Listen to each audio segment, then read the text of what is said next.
Welcome to Hotline TV, everybody. I'm John Mercurio. And I'm Amy Walter. All right, two upcoming primaries, Democratic primaries, that is. Pennsylvania and New York had some significant developments over the weekend. Arlen Specter makes his debut, his sort of coming out party, if you will. I will. In Pittsburgh to Democratic Party committee folks at a Democratic Party, I guess this is your sort of official confab, as well as labor leaders over the weekend.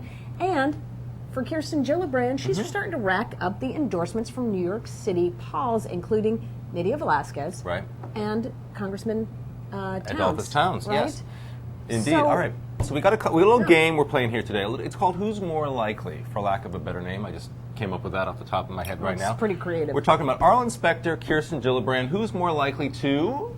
Well, let's go to the first question we have here today. All right, Amy Walter, who's more likely, Arlen Specter or Kirsten Gillibrand, to draw a serious primary challenger?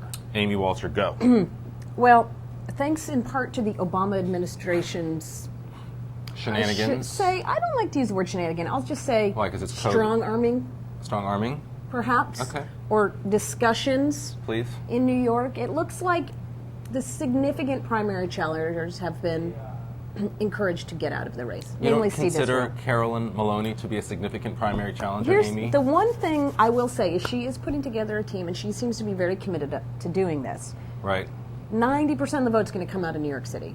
That could be a problem for Gillibrand. At the same time, Carolyn Maloney has not run a race since 1992. When she beat Republican Congressman Bill Green. She did. An impressive show at the time. It was. That was 116 years ago. I agree. So I just don't know that that's going to do. I agree. I think that the person likely to draw a strong primary challenge is Arlen Specter.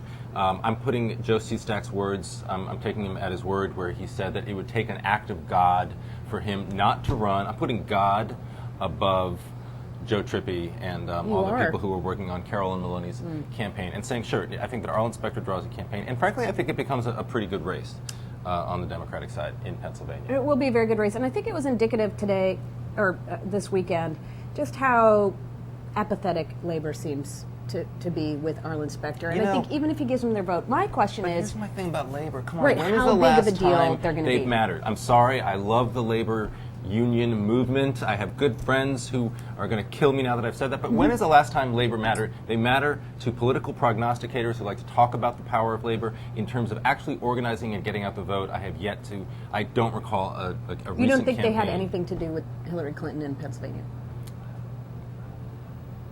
No, I don't think so, frankly, because that came right after I think that Ed Rendell had a lot to do with that, and I think that his machine, and I think that had a bigger to do. And I think that the middle of Pennsylvania, central Pennsylvania, which is where a lot of her turnout came from, helped her more than anything. Moving right along, though. All right. Who's more likely to change their position on a major bill in the next month?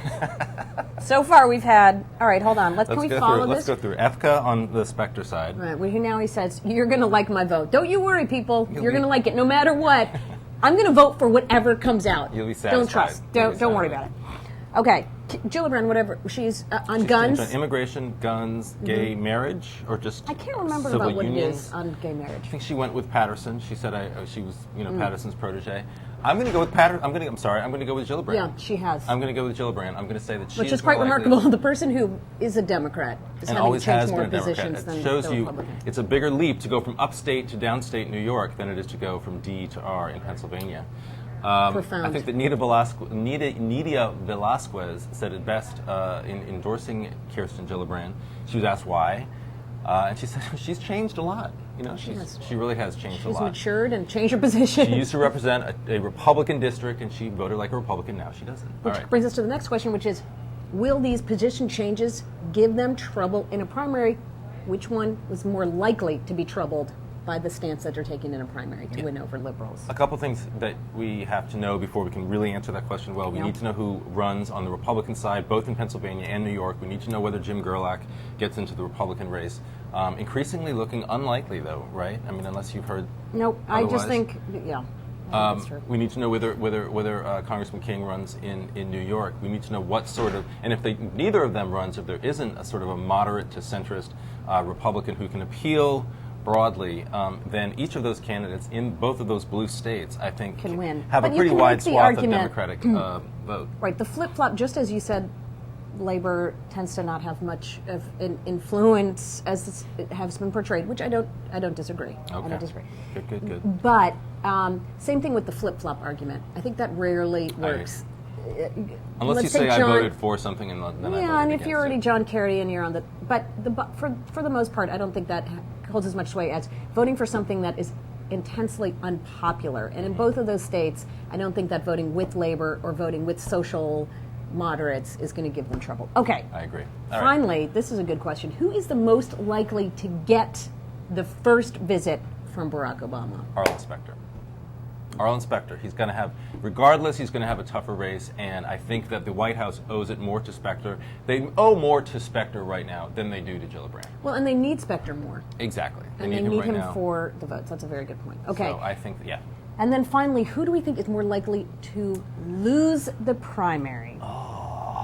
It's pretty easy. No, I think I'm going to go. It's clear that it's Specter. I mean, that's still a tougher. Well, okay. Yeah, that is still tougher just because between Sestak and Maloney, right? If we're going to put those two on the table, okay. Sestak's going to be able to raise more money. Probably. And you have people. Go ahead, sorry. Oh, and then Maloney, and he certainly has been getting a great deal of attention. It's easier to break through in the Philadelphia media market and the Western Pennsylvania media market than the New York City media market, which Gillibrand will have the money to do. And fundamentally, I just think in terms of the kind of campaigns that they're going to run, Sestak has the stronger arguments to make. Right, about there being having right. He can run a much more classic sort of from the left, liberal grassroots. Right. Campaign. And you have people over the weekend at these Democratic conventions who are quoted in the Philadelphia media saying, look, we 6 years ago or 5 years ago were running against Arlen Specter. We were calling him the Antichrist, and now we're being called upon by the Democratic establishment, by Ed Rendell and Barack Obama to support him. It's difficult to do, and I think for that reason, Josie Stack could be the next Pennsylvania Senate Democratic nominee. There you go. All right. That's it. Well, that was our first installation of who's likely, more likely. Yeah. ... We're still working out the kinks. We're going to have to work on a new pitch for that. Yeah. But we had fun. It was good. It was great. All right. Until next time, I'm Amy Walter. And I'm John Mercurio. Thanks so much for joining us on Hotline TV.